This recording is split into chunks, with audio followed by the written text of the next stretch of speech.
Today, we would like to tell you a little bit more about the European Home Improvement Monitor. This research is conducted in 11 countries and is based on 26,400 online interviews with consumers. Every quarter, we focus on a certain marketing topic. And for this report, we focused on do-it-yourself versus do-it-for-me. And in recent years, we saw a clear shift towards more do-it-yourself. Reinier, could you explain why this is happening? Yeah, sure, Derek, because indeed we see a shift towards more do-it-yourself. The reason for that is that it's hard to find a professional to do the job for you. There's a labor shortage. At the same time, prices for labor increased a lot. So this makes it less attractive for consumers to outsource the job to a professional.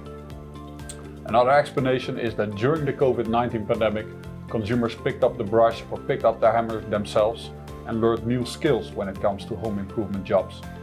Of course, they're going to use these skills in the next jobs as well.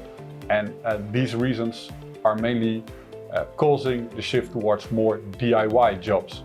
Although we still see some differences per country. Can you tell us a bit more about that, Dirk? Yes, of course. We clearly see that some consumers in some countries do more jobs themselves, and in other countries they outsource more. The countries where they do most jobs themselves are, for example, France and the UK, and the countries where they outsource the most are Poland, Netherlands and Spain. And besides country differences, there are also differences between the level of DIY experience, as Reinier was referring to, and in some cases also age or income.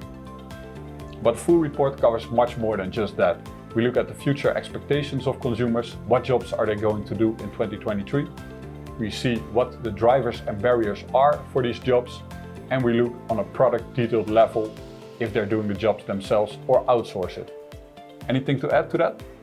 Yeah, always our reports give an overview of the amount of jobs that are done in a specific quarter, how much they spent, and we can compare this quarter to quarter and year on year.